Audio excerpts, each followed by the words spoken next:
नमस्कार दोस्तों, मैं अभिषेक सुधीर मिश्रा आपके अपने एग्जाम विद एएसएम चैनल पर स्वागत करता हूं। मुझे आशा है कि आप सभी मित्र स्वस्थ होंगे, मस्त होंगे।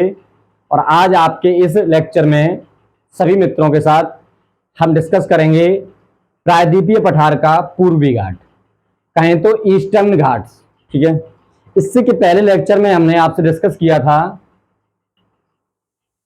मेघालय का पठार और दक्कन का पठार, और ये जो दक्कन के पठार में आपका महाराष्ट्र का पठार, तेलंगाना का पठार, ये सब आते हैं। इसके बारे में हमने आपसे चर्चा किया था। तो आज किसके बारे में चर्चा करेंगे? आज बात आती है पूर्वीय घाट, कहें तो ईस्टर्न घाट। ठीक है, इसकी एक विशेषता है, पूर्वी घाट और पश्चिमी घाट से दोनों से हमें अंदाज है और उम्मीद है और आशा भी है कि कई पेपर हमने लगाए भी हैं, तो 2 से 3 क्वेश्चन आने के चांस रहते हैं। तो इस दृष्टिकोण से ही काफी इंपॉर्टेंट हो जाता है ना। आइए एक पेपर और पेन लेके बैठ जाइए और हमारे साथ नोट बनाते जाइए ना। देखते हैं इंडिया किस प्रकार से है और पूर्वी घाट के क्या क्या महत्व हैं। तो ये हमारी क्या है, एक इंडिया मान के चलिएगा, है ना, जैसा भी है मानते हैं। ठीक है, ये होता है हमारी इंडिया का पूर्वी घाट। पूर्वी घाट की तरफ ही हमारी बंगाल की खाड़ी आती है।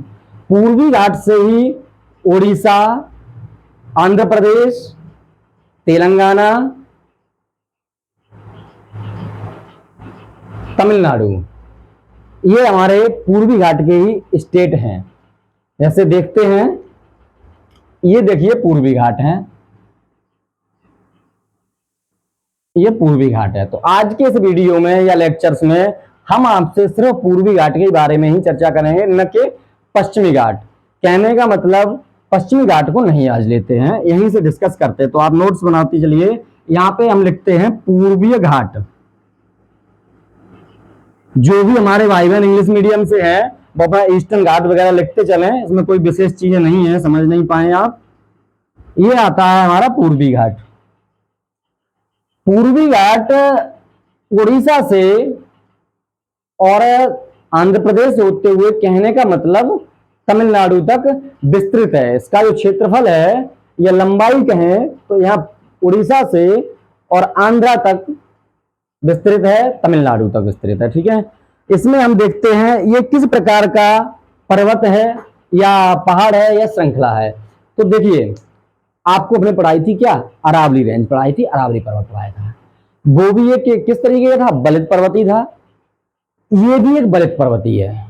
फर्क इतना है कि अरावली पर्वत भारत का ही नहीं, संसार का सबसे पुराना पर्वत, ये भारत का दूसरा पुराना पर्वत है। मतलब अरावली के बाद इसका निर्माण हुआ है। ठीक है, तो ये बलन भी इसमें पड़े हुए हैं। चीजें आती हैं कि कौन कौन सी नदियां इससे हैं। अब जैसे कहते हैं ना कि पश्चिमी घाट, हमने आपको लास्ट लेक्चर में बताया था कि पश्चिमी घाट से पूर्वी घाट की तरफ क्या ढलान है। पश्चिमी घाट से पूर्वी घाट की तरफ ढलान है। ढलान क्यों है, ये कारण समझिए। ढलान का कारण ये है, मान के चलिए नदियां जो भी हैं निकलती हैं हमारी पश्चिमी घाट से। कहते हैं ये आपकी एक नदी रही, ये निकली यहां से पश्चिमी घाट। कहां से आ रही है, पश्चिमी घाट से। दूसरी नदी ये आ रही है आपकी, ठीक है, नदियों के नाम भी अभी नोट्स बना कर रहे हैं। और तीसरी नदी आपकी ये आ रही है, चौथी नदी आपकी ये आ रही है। नदियां यहां से काफी लंबाई से यात्रा कर रही हैं या दूरी से नाप रही हैं, और इन नदियों की लंबाई के कारण यहां से जब मिट्टी, गाद वगैरह वगैरह सब ले जाती हैं तो यहां पे क्या कर लेती हैं, ये इकट्ठा करती हैं और आगे जाके बंगाल की खाड़ी में गिर जाती हैं। इसका नाम क्या है, महानदी। ये लगभग उड़ीसा के क्षेत्र में है। इसका नाम क्या है, गोदावरी। नोट करते चलिए। ये देखिए, मैं क्रम से क्यों बता रहा हूं, कभी कभी क्या होता है ना, उत्तर से दक्षिण क्रम में लगाने के लिए आ जाता है मामला। तो हम देखते हैं महानदी, गोदावरी, फिर है कृष्णा और है फिर कावेरी। तो नोट करिए, कृष्णा और कावेरी। ठीक है, ये है कृष्णा नदी आपकी, और फिर है कावेरी। ये कृष्णा नोट करिए और ये करिए कावेरी। अब देखिए क्या होता है, मान लीजिए ये नदी यहां से चली और इतना विस्तृत लेकर यहां से जा रही है जल, तो रास्ते में काफी अवसाद, काफी कंकड़ पत्थर मिट्टी बालू जो भी लेके यहां से जा रही है, और जाके यहां ये छोड़ के और बंगाल की खाड़ी में गिर जाती है। होता क्या है, ये जो है ना, इसकी अपेक्षा वेस्टर्न घाट की अपेक्षा ईस्टर्न घाट चौड़ा है। ठीक है, वेस्टर्न घाट की अपेक्षा ईस्टर्न घाट यही कारण है चौड़ा है कि ये नदियां जाके यहाँ पे अवसाद इकट्ठा करके और अपने जल को या मुहाने को बंगाल की खाड़ी में गिरा देती हैं लंबाई के। ये नदियां जैसे एक नर्मदा है मान लीजिए और एक तापी नदी है, दो नदियां मुख्य, मतलब मुख्यतः छोटी छोटी कई नदियां हैं, ये नर्मदा जा रही है और ये तापी जा रही है। तो इन नदियों का क्या होता है कि ये नदियां यहीं से तुरंत निकली और यहाँ पे गिर गई, तो तुरंत मतलब धारा गिर रही है उनकी। धारा गिरने के कारण ये है कि ये इसकी अपेक्षा कम चौड़ा है। समझते चलिए अच्छे से, बहुत अच्छे से। ऊंचाई में ये अत्यधिक है, क्यों है वो अभी मैं डिस्कस करूंगा। चौड़ाई में ये अत्यधिक है।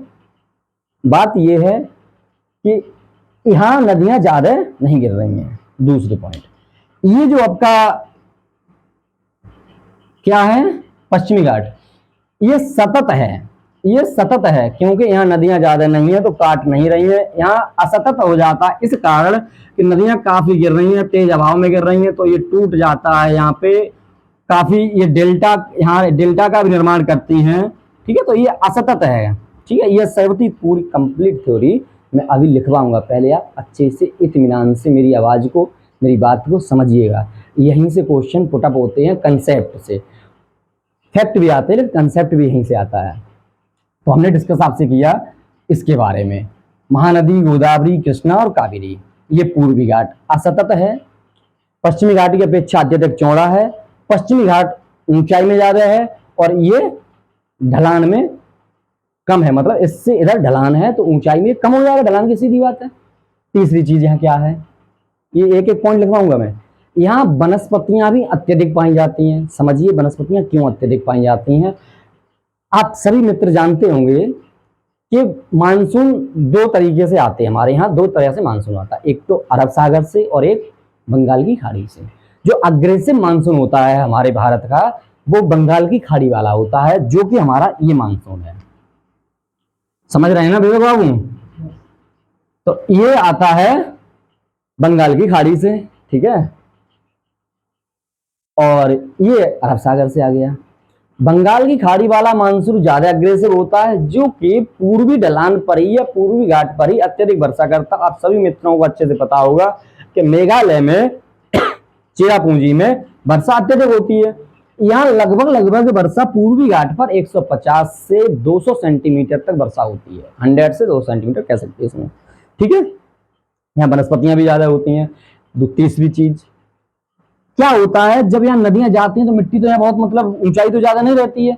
ऊंचाई ज्यादा न रहने के कारण जो यहाँ उड़ीसा है, फिर आता है आपका आंध्रा आता है, जैसे तमिलनाडु, जो भी यहाँ 3-4 स्टेट हैं, तो इनकी जो स्टेटों के जो जनजातियां हैं ये यहाँ पे निवास करते हैं। उनके निवास करने का मित्रों कारण, प्यारे दोस्तों बहुत अच्छे से सुनते रहना, बहुत इंपॉर्टेंट ये चीजें हैं।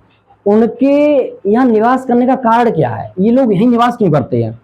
वनस्पतियां अत्यधिक रहती हैं और हम सभी लोगों को मालूम है, जब वनस्पतियां अत्यधिक होंगी तो अच्छे अच्छे औषधियों के पेड़ पौधे होंगे वनस्पतियों में, और जब पेड़ पौधे होंगे तो वो अत्यधिक कीमती हैं और वो हमारा आपका काम नहीं है, हम आप नहीं कर पाएंगे। वो हमारी जनजातियां इन क्षेत्रों की तोड़कर करके और वही हम लोगों को देती हैं। जैसे कि आपको मालूम है कैंसर की दवा भी यहीं से मिलती है। दूसरी चीज, चंदन हिमालय पे नहीं मिलता है, हिमालय पे नहीं मिलता है चंदन, हमेशा याद रखिए।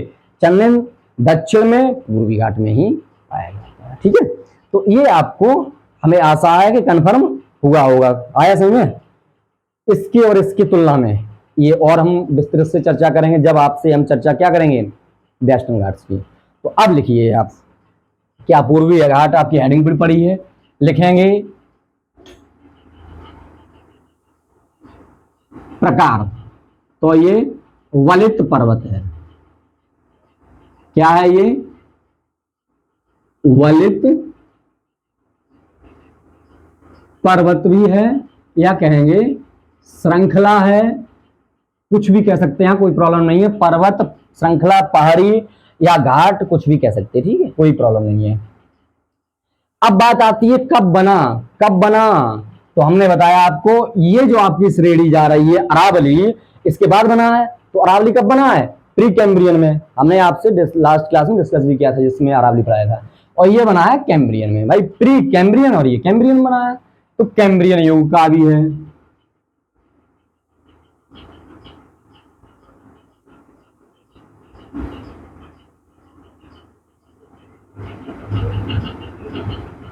पता क्या होता है, अगर यहां से क्वेश्चन मेंस में भी आ जाता है ना, और मेंस में भी आप पीसीएस का हो चाहे आईएएस का हो, अगर मेंस में भी यहाँ से पुटअप कर रही है पॉइंट, तो काफी हद तक मतलब नंबर मिलने के अच्छे चांस रहते हैं। क्योंकि मेंस में क्या होता है, फैक्ट और कॉन्सेप्ट दोनों की जरूरत होती है ना। तो इसीलिए प्री का एग्जाम किसी भी एग्जाम का मतलब परीक्षा का होता है, प्री हम लेते हैं इसी कारण में कि वो अच्छा मेंस के लिए अवेलेबल है या नहीं है, मालूम पड़े फालतू भीड़ बढ़ा ले मेंस में डायरेक्ट बिठा के, है ना। तो इसका कैम्ब्रियन युग में इसका निर्माण हुआ है। तीसरा नया पॉइंट यहां से निकल के आ रहा है। एक एक पॉइंट हमारा मोस्ट इंपोर्टेंट होता है, हम फालतू का लाते ही नहीं है। कहते हैं ना, पढ़ो जो एग्जाम में आए। किस प्रकार पढ़ो, दिमाग में छप जाए। तो चित्र से या मैप से ज्योग्राफी को हमेशा पढ़िए, तो दिमाग में छपेगा। ये कभी भूल सकते हैं क्या? महानदी, गोदावरी, कृष्णा, कावेरी, सीधा हो गया भाई। तीसरी चीज अभी और मैं यहां बता रहा हूं, देखिए ये क्या है, इसमें ज्यादातर कुड़प्पा है, कुड़प्पा प्रकार का। कुड़प्पा अगर कहें ना तो एक कोयला से निर्मित होता है ना, यहाँ कोयला अधिकतर मिल जाता है। कुड़प्पा नाम कैसे इसका रखा, इसे कुड़प्पा प्रकार भी कहते हैं। कुड़प्पा नाम कैसे रखा, देखिए आप सभी ने सुना होगा और जानते भी होंगे, आंध्र प्रदेश में एक डिस्ट्रिक्ट का नाम है कुड़प्पा, मालूम है ना। तो आंध्र प्रदेश में डिस्ट्रिक्ट का नाम है कुड़प्पा, और यहाँ पे क्या है, ये वाला ज्यादातर क्षेत्र मतलब अधिकतर क्षेत्र आंध्र प्रदेश का है। तो हमारे भूगोल वेत्ताओं ने नाम रख दिया कुड़प्पा, ठीक है। तो आप कुड़प्पा प्रकार लिख लीजिए। नेक्स्ट पॉइंट, नेक्स्ट में एक और बता रहा हूं आपको, देखिए जो यहाँ का सबसे ऊंचा पहाड़ या सबसे विस्तृत पहाड़, मतलब लंबाई में और ऊंचाई में सबसे ज्यादा, ये मिलेगा आपको महानदी और गोदावरी के बीच में। इसका कारण बच्चों ये है मेरे प्यारे मित्र, कि इसके और इसके बीच में स्पेस बहुत ज्यादा है। जब आप बुक्स को पढ़ेंगे तो उसमें आपको और क्लियर हो जाएगा।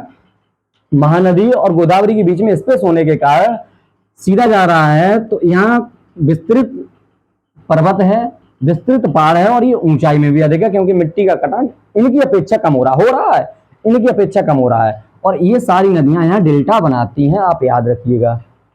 ये यहाँ पहाड़ियों के रूप से निर्मित करते हैं, जैसे सेवराय है, जेवाद है। जब पहाड़ियों पर पुस्तक है तो और सारी पहाड़ियां बताएंगे, ठीक है। तो ये कारण भी है। नेक्स्ट लिखिए, यहाँ पे लिखिए आगे, अरावली के बाद, अभी ये डिस्कस किया था हमने आपसे, अरावली के बाद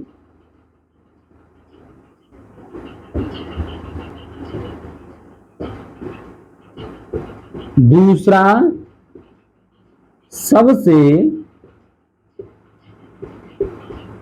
पुराना पर्वत है। दूसरा मतलब अरावली के बाद दूसरा इसी का नंबर आता है, सबसे पुराना, या कहें तो बलित पर्वत है।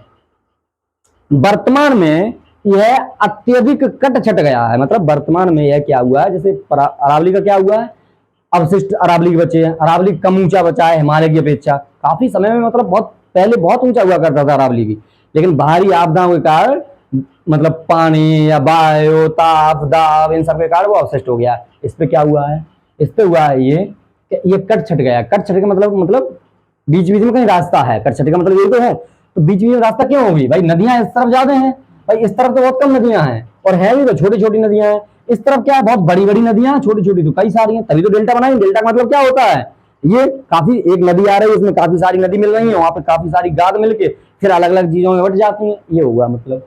तो कटा छटा है, आप लिखेंगे वर्तमान समय में ये अत्यधिक कटा छटा है। चीजें क्लियर हो रही है ना, मजा आ रहा है, मजा ही आना चाहिए क्लास में। वर्तमान समय में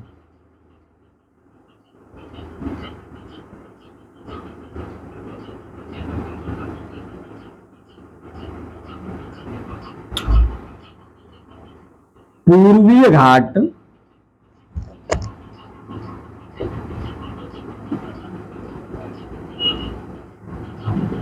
अत्यधिक कटा छटा है। अब आपसे ये भी तो पूछिएगा क्यों कटा छटा है, आप देख लीजिए क्यों कटा छटा है। नदियों के कारण, है ना। महानदी क्रम से लिखिए, गोदावरी और कृष्णा, फिर कावेरी, ये नदियां निकल रही हैं यहाँ से और अत्यधिक अपने वेग से निकलती हैं, तो यहाँ से चीजें मतलब पहाड़ पर्वत श्रृंखला घाट कट गया है। ठीक है, नेक्स्ट लिखिए। यहाँ तक समझ में आया सभी के? साथ साथ नोट करते चलिए, रफ भी करेंगे अभी।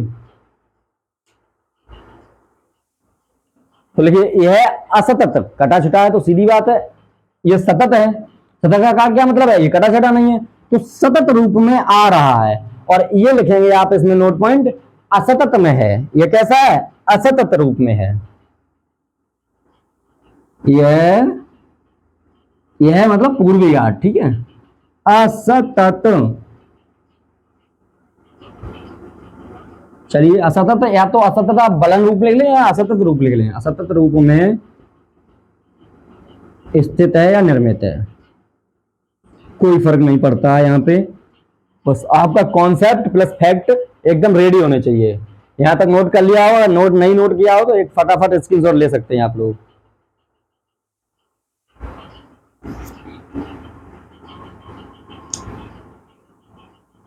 पता होता ये है ना, समझाइए तो समझा देते हैं सारे, लेकिन जब लिखाते हैं ना तो एक क्रम से लिखाना पड़ता है। ठीक है, तो आप लिखते रहिए। इस चीजों को लिखने से आपको फायदा पता क्या होगा? कभी भी जब मन आया तब 2 मिनट में उठाया कि पूर्वी घाट रिवीजन, तुरंत 2 मिनट में क्वेश्चन आ जाए, फंस जाएगा एकदम। मस्ती करो, है ना। वैकेंसी भर में आ रही, पढ़ते रहिए, नोट्स बनाते रहिए, मजा आ जाएगा। जीडी फीडी दुनिया की वैकेंसी आ रही छोटी बड़ी। लोअर पीसीएस में भी आ रही 2025 में, लगभग 1500 पोस्ट की करीब आ रही है लोअर पीसीएस में, और बहुत जबरदस्त नौकरी है। अरे मार्केट इंस्पेक्टर, फूड इंस्पेक्टर तुम बन जाओ, जितना कमाओ कमाओ। ठीक है, ऑनलाइन भी सब नहीं कहना चाहिए, लेकिन सब करते हैं, क्या करोगे। तो आइए अब यहाँ क्या क्या लिखा रहे थे। हाँ ठीक है, चलिए। इसकी ढलान क्या लिखेंगे? इसकी ढलान किस समय से बताया थी? क्या क्या बताया था? पश्चिम से पूरब की तरफ है। ठीक है, ढलान पश्चिमी घाट से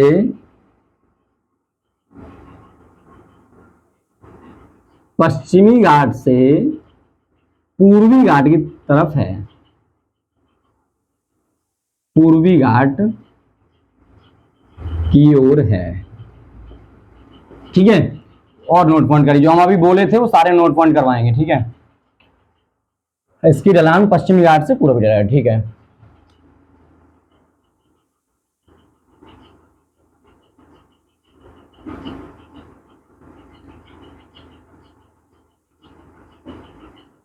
पश्चिमी घाट की अपेक्षा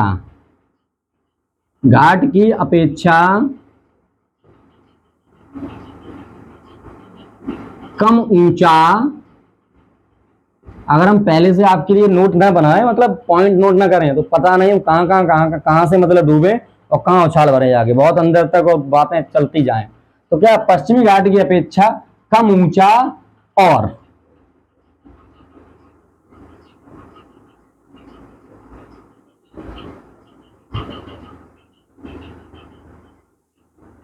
अधिक चौड़ा। ऊंचाई में कम है, चौड़ाई में ज्यादा है, मतलब विस्तृत है। अब बात आती है जब ये मतलब बना है तो किस किस चीजों से बना होगा, तो आप लिखिए मैं बोल रहा हूं। इसका निर्माण ग्रेनाइट नीस और कुरप्पा से हुआ है। ग्रेनाइट नीस, अब ग्रेनाइट नीस से क्यों हुआ है? आपको पिछले पढ़ाते आए, आप लेक्चर लगभग 1 से नहीं तो 14 से देख के आइए, तो हमने पढ़ाया है कि ये गोंडवाना लैंड का हिस्सा है हमारा, है ना।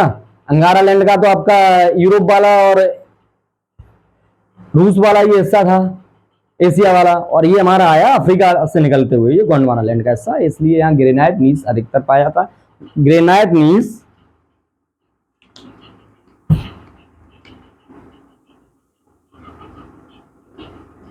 ग्रेनाइट, नीस, और क्या एक और है कुड़प्पा। तो कुड़प्पा मतलब कहें तो यहाँ कोयला की मात्रा अत्यधिक है बच्चे। अरे खदानें भी तो हैं कोयला की, देखिए जाके और पढ़िए विस्तृत, एनसीईआरटी को साथ में लेते चलिए, ठीक है, मजा आएगा। ये नोट कर लिया। अब नेक्स्ट पॉइंट नोट करिए, यहां में वनस्पतियां आपसे बताया, यहां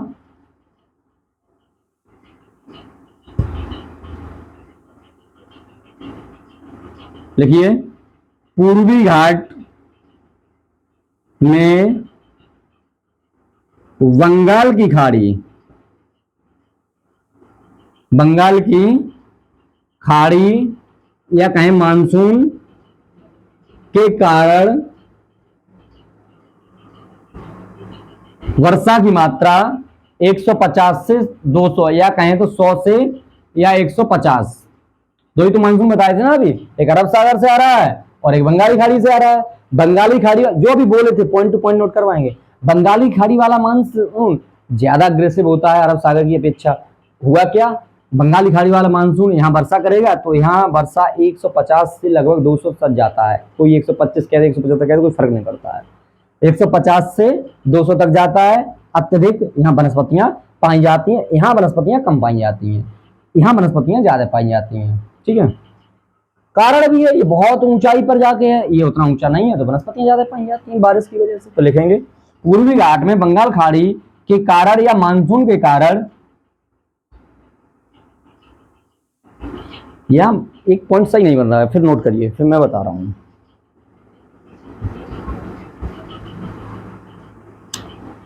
लिखिए, अब लिखिए पूर्वी घाट में मानसून वर्षा 100 से 150 या 200 सेंटीमीटर तक होने के कारण, ये सही बना सेंटेंस, होने के कारण।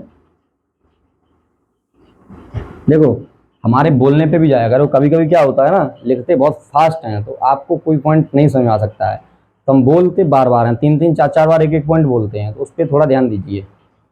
होने के कारण यहां वनस्पति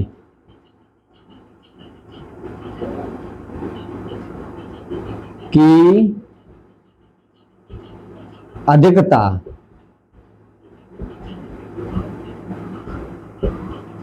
पाई जाती है। एक तरीके से आपकी तुलना भी हो रही है, यहां मैं बता रहा हूं, यहां वनस्पतियां इसकी अपेक्षा यहां कम हैं और इसकी अपेक्षा यहां ज्यादा हैं, समझ रहे हो ना, यहां कम और यहां ज्यादा, ये समझ लीजिए नहीं तो आप भटक जाएंगे। पूर्वी घाट में मानसून वर्षा 100 से मतलब 150 सेंटीमीटर तक होने के कारण यहाँ वनस्पतियों की अधिकता अधिक पाई जाती है। फिर नेक्स्ट पॉइंट नोट करिए। अब बात आती है कि इसकी लंबाई कितनी है, तो लंबाई देखिए क्या होता है, आपको किसी बुक में 1150 मिल सकती है, 1200 मिल सकती है, 1400 तक मिल सकती है, 1500 तक मिल सकती है। एक औसत लंबाई हमने कई बुक से मिक्सर करके निकाला है, तो इसकी औसत लंबाई आती है, कहाँ से आती है, उड़ीसा से और तमिलनाडु तक 1350 लिख लीजिए लगभग इसकी औसत ऊंचाई, सॉरी औसत लंबाई। मंगल, अरे फिर हम गाना गाने लगे हैं। इसका औसत लंबाई, देखो भटक मत जाना, औसत लंबाई इसकी मतलब पूर्वी घाट की, ठीक है, भटक मत जाना तो आपके अंदर कोई ख्याल और आने लगे। इसकी औसत लंबाई 1350 किलोमीटर है। अब आप कहेंगे सर ऐसा क्यों, आप बता रहे हो कहीं 1150 भी लिखा होगा, कहीं 1250 होगा, कहीं 1570 लिख सकता है। देखो हुआ क्या, मान लीजिए ज्योग्राफिस्ट हैं, भूगोलवेत्ता हैं, वो भी तो आदमी ही हैं, कोई भूगोलवेत्ता आया उसने कहा नहीं भाई हम तो यहां से मानेंगे और यहां तक मानेंगे, कोई यहां तक नहीं मान रहा है, कोई कह रहा है नहीं नहीं भाई पहाड़ तो यहां से चला है ना, पर्वत तो हम यहां से मानकर यहां तक चलेंगे, तो एक अपना अपना मत है। और ये कभी लंबाई आपको क्वेश्चन पूछ नहीं जाती है, क्या होता है जब मेंस लिखते हैं तो हम एक औसत लंबाई लगभग करके लिख देते हैं, तो एग्जामिनर भी मानता है, ठीक है। तो ये है 1350। अब बात आती है कि ये फैला किस किस में है, किस किस प्रदेश में फैला भारत के, देखिए किस किस प्रदेश में है बताइए, बताएंगे? मैं लिख रहा हूं ओडिशा, ओडिशा लिखिए ना, ओ ओडिशा। ओडिशा में क्या आएगा बताइए?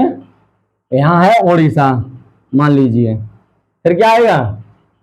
चार हैं, एक तमिलनाडु भी है बिल्कुल दक्षिण में, आंध्र प्रदेश में, और ओडिशा के बाद फिर आएगा आपका आंध्रा। आंध्रा ही तो आएगा क्योंकि यहाँ भाई ओडिशा है, यहाँ आंध्र लग जाएगा, ये थोड़ा हिस्सा तेलंगाना का जाता है, यहाँ तमिलनाडु का जाता है। ठीक है, तो लिखेंगे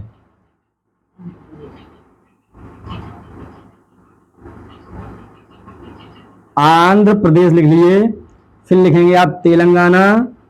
देखो अब कोई मित्र मेरा क्या कहेगा पता है, तेलंगाना यहाँ कहाँ सीमा बना रहा है?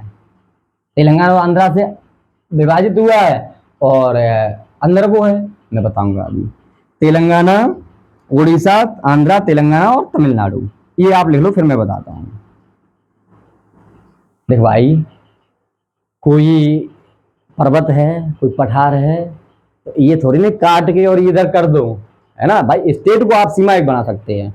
उसका क्या है, ये जो आपका आंध्रा है तो आंध्रा पूरा जाके और ये पश्चिमी घाट थोड़ा इधर है। जैसे आपके अगर क्वेश्चन में आ जाता है कि क्या केरला भी पश्चिमी घाट का हिस्सा है, तो जी हाँ यस करेंगे आप, ये कंफर्म करिएगा। केरला है तो वेस्टर्न घाट पर, लेकिन उसका थोड़ा हिस्सा पश्चिम वाला थोड़ा हिस्सा पश्चिमी घाट में ही गिना जाता है। तो यदि आ जाता तो इसका मतलब ये है कि एग्जामिनर ने बहुत सोच समझ के रखा होगा, और हमने लगभग पीसीएस के 3 साल के एग्जाम में, उसमें मतलब एग्जाम में देखा है, क्वेश्चन आया तो केरला ही हुआ है। एक बार आईएएस के फैक्चुअल में आया, एक बार कॉन्सेप्ट में आया, है ना। तो आप देखते चलिए, दूसरा छोटे छोटे एग्जाम में भी तो आ भी जाता है। तो मुख्य रूप से हम यही लिखेंगे। अगर क्वेश्चन आता है केरला पुटअप तो हम करेंगे, ठीक है। इसमें चारों में से नहीं होगा केरला हो तो हम केरला करेंगे। चलिए ये मैं रफ करता हूं, एक बार स्क्रीनशॉट लेने की कृपा करें आप लोग। लिखें यहाँ लंबाई लिख ली तो ऊंचाई भी लिख लें, 650 मीटर है इसकी ऊंचाई। क्या है? 650 मीटर लिख लीजिए, ये मैं नोट नहीं करूंगा, लिखो, ठीक है। देखिए अब आपसे लगभग पूरा डिस्कस हो चुका है। अच्छा एक बात बताइए, जब कोई पहाड़ है तो उसकी लंबाई भी है, चौड़ाई भी है और ऊंचाई भी है, तो कोई सर्वोच्च शिखर भी होगा, जरूर होगा भाई। हर पहाड़ पे कोई ना कोई सर्वोच्च शिखर है, तो जरूर लिखिए क्योंकि ये एग्जाम में आ भी जाता है। अच्छा एक बात बताओ, आप लोग चैनल को लाइक आइक सब्सक्राइब वगैरह कर लेते नहीं करते हो? नहीं करते हो, है ना। थोड़ा करते चलिए। देखो मेरी मंशा पता क्या है, चैनल जितना ज़्यादा है, आपका चैनल है, मैं जब एग्जाम विदेशन आपके चैनल पर आपका स्वागत बोलता हूँ, इसका मतलब है चैनल आपका है, हम भी आपके ही है। हमारे अंदर क्या है, ये तो पंचतत्व तो भाई, मिट्टी मिल जाएगा। चीज़ है ये है कि चैनल जितना सब्सक्राइब होगा उससे अधिकतर लोगों के पास हमारी ये क्लासेस पहुँचेंगी। और उम्मीद ये है कि इस तरीके की क्लासेस यूट्यूब पे फ्री में बहुत कम लोग चलाते हैं, ऐसा नहीं चलाते, बहुत कम लोग चलाते हैं। और इस तरीके लिख के मान बड़ा स्लाइड ले आए बताते चले वर्राटे वक्त, ये सब नहीं। तो चैनल को सब्सक्राइब करिए और अपने मित्र यारों के पास चैनल मतलब शेयर वीडियो करिए। और मित्र यार नहीं, हम तो ये कहेंगे कि आज के ज़माने में आप इतना नॉर्मल रहिए, इतना ऊंची सोच रखिए कि दुश्मन भी हो ना उसके पास भी एक दवा कर दो, क्यों? आपका भला ये होगा और आप अच्छी नीयत से करिए। आपका ये होगा कि देखो एक बार तो ये सोचेगा कि यार बड़ा अच्छा व्यक्ति है, मतलब हमारे पास इतनी अच्छी चीज में शेयर की है। दूसरा उसको दिखाइए, मैं देखिए इतनी अच्छी क्लासेस और इतना अच्छा पॉइंट नोट बना रहा हूँ, एग्जाम हमसे कोई भी छूटेगा नहीं, चाहे एग्जाम वनडे हो और चाहे एग्जाम मेंस तक हो, ठीक है। मेरे साथ बने रहिए बस। लिखिए सर्वोच्च शिखर इसका जिंद गड़ा है, लिखिए सर्वोच्च शिखर, सर्वोच्च शिखर, फटाफट नोट करिए, क्लास लंबी हो जाती है मेरी। जिंद गड़ा है, लेकिन मजा भी आता है भाई, पॉइंट इतने अच्छे मिलते हैं, क्या करोगे। अब ये जिंद गड़ा है जब सर्वोच्च शिखर, तो ये किसी स्टेट में होगा, तो लिखिए आप। अब मान लीजिए नई क्लास लंबी करें और आपसे इतना छोड़ के कह रहे हैं हटाओ छुट्टी हुई, लेकिन नहीं, जिंद गड़ा किसमें है? आंध्रा में है, ये भी नोट करिए। आंध्रा कहें तो आंध्र प्रदेश में, ठीक है। अब इसकी ऊंचाई कितनी है तो नोट करिए, इसकी ऊंचाई लगभग 1680 मीटर है, 1680 मीटर इसकी ऊंचाई है।